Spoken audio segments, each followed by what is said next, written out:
কুরবানির পশুর জবাইয়ের ক্ষেত্রে যারা কুরবানির পশু জবাই করবে, এই মাসালাটাই এত ভুল আমরা করি।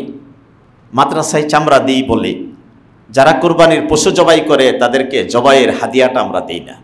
আপনি যে চামড়া দিলেন এই জন্য যদি জবাইয়ের হাদিয়াটা না দেন, তার মানে হইল আপনি চামড়াটা বিক্রি করলেন। কথাটা ভালো করে বুঝবেন। চামড়াটা জবাই করলেন, আপনার চামড়া দিছি, আপনার কাছ থেকে জবাই নিচ্ছি। তে কুরবানির পশুর চামড়া বিক্রি করার অধিকার কি আমাদের আছে? নাকি চামড়া আপনার নিজের খাওয়ার অধিকার আছে?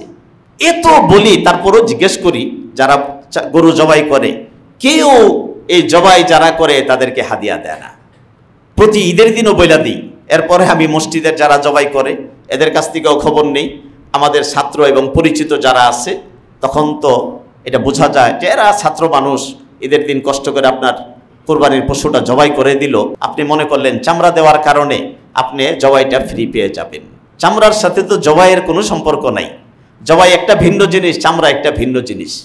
এই চামড়া এটা আপনার না, এটা গরিবের হক, এটা তো আপনি দিবেন। আর জবাইটা এটা আপনার কাজ, এটা আপনি তার কাছ থেকে নিলেন। আপনি তাকে খুশি হয়ে আপনি 100 টাকাই দেন, আপনি খুশি হয়ে দেন। যদি কেউ নিতে না চায় তাহলে ভিন্ন বিষয়, কিন্তু আপনি তো খুশি হয়ে তাকে আপনার একটু হাদিয়া দিবেন।